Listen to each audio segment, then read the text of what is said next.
As of this moment, on Saturday, May 9th, 2026, the stock market is currently closed for the weekend.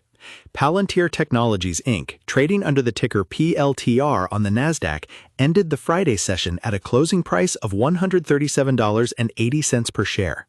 This represents a slight intraday climb of 0.52% from the opening price earlier that morning.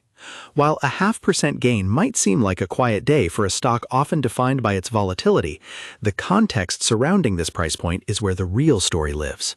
Most investors see a stock that is down roughly 18% since the start of the year and assume the momentum has stalled. But the reality hiding in the most recent quarterly data suggests a massive gap between market sentiment and operational performance. The disconnect here is staggering. While the price action reflects a period of consolidation and heavy selling pressure from institutional players rebalancing their tech exposure, Palantir just reported record quarterly revenue of $1.63 billion for the first quarter of 2026. That is an 85% increase year over year. When you see a company growing its top line at that speed while maintaining a non-GAAP operating margin of 60%, you aren't looking at a struggling tech firm. You are looking at an enterprise that is essentially capturing an entire sector. The market expected a slowdown in government contracts, yet the reality is that U.S. government revenue surged 84% to $687 million. The broader narrative is that the big gains are over, but the data indicates the scaling phase is actually hitting a vertical slope. People generally view Palantir as a secretive defense contractor that dabbles in data, but that is an outdated and narrow perspective. The real growth engine now is the U.S. commercial segment, which saw revenue jump 133% to $595 million. This isn't just about providing software to the military anymore. It is about becoming the central operating system for the modern American corporation. Whether you are using the Fidelity mobile app to check your retirement funds or trading on the Robinhood app, the back-end efficiency of large-scale financial institutions is increasingly reliant on the kind of data integration Palantir pioneered. There's a common belief that the current high valuation is a bubble, but when you challenge that with a net dollar retention rate of 150%, you realize that existing customers aren't just staying, they are spending significantly more every single year. Looking at the daily swings and recent trading volumes, we can see a tug of war between different types of investors. On one side, you have the individual brokerage users and retail traders on platforms like sofiinvest or interactivebrokers who are often looking for quick momentum plays. On the other side, you have institutional giants who utilize the Schwab Intelligent Portfolios or Fidelity Wealth Management Services to build long-term positions. Recently, the technical signals have shown PLTR trading below its 50-day and 200-day moving averages, which often triggers algorithmic selling. This creates a psychological weight on the stock. Many investors look at the charts and see a death cross or a bearish trend, but they ignore the fundamental catalysts. The company recently raised its full-year 2026 revenue guidance to a midpoint of $7.66 billion. That is a massive 71% upward revision from previous forecasts. It is rare to see a management team get that much more optimistic in just one quarter, unless the demand they are seeing on the ground is undeniable. If you are navigating the world of online investing, you know that finding reliable investment help often means filtering through a lot of noise. Many investing sites will tell you to wait for a breakout, but by the time the breakout is obvious on a chart, the value has usually been priced in. For those who prefer self-investing and managing an individual brokerage account, the key is understanding the artificial intelligence platform, or AIP. This is where Palantir is outperforming every other software player. They aren't just selling a tool, they are holding 5-day boot camps to show companies exactly how to use their data. This hands-on approach has led to a massive acceleration in product adoption. While the general market worries about how companies will actually make money from AI, Palantir is already showing the receipts.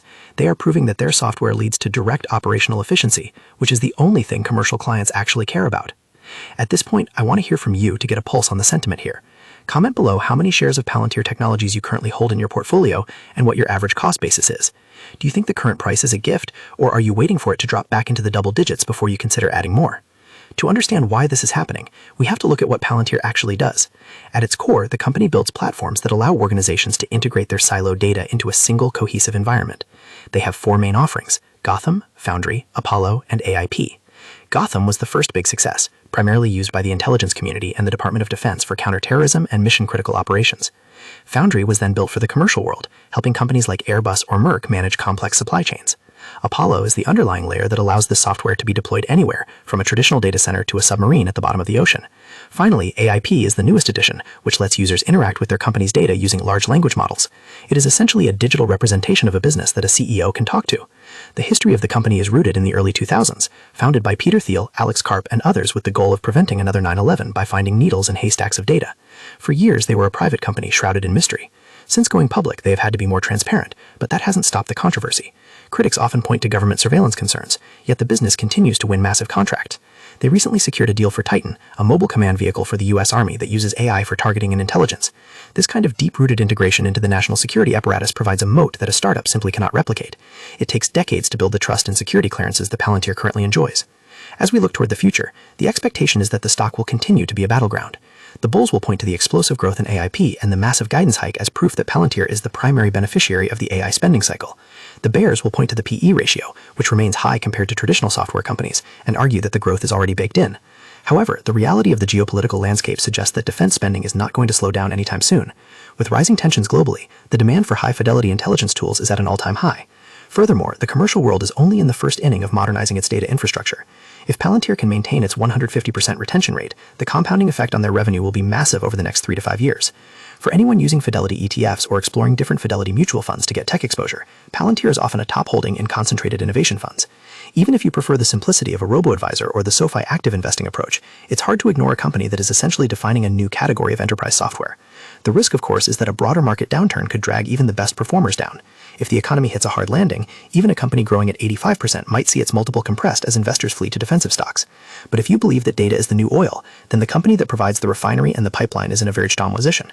In summary, we have a situation where the stock price is telling one story of caution and decline, while the financial reports are telling a story of unprecedented growth and dominance. The expectation was that the company would struggle to transition from government work to the commercial sector, but the reality is that the commercial sector is now the fastest growing part of the business. The gap between these two narratives is where the opportunity and the risk reside for every investor. Whether you are trading on the Robinhood stock trading app or using a more robust interactive brokers platform, the key is to look past the intraday noise and focus on the fundamental execution. Palantir has moved from a niche defense contractor to a cornerstone of the modern digital economy. The authority they have established in the data space is firm, and as long as they continue to deliver 85% revenue growth, the market will eventually have to reconcile the price with the performance. The tension between what the crowd believes and what the data proves is exactly what makes this one of the most compelling stories in the market right now. Maintaining a sense of discipline and focusing on the long-term catalysts remains the most professional approach to a stock that refuses to be ignored.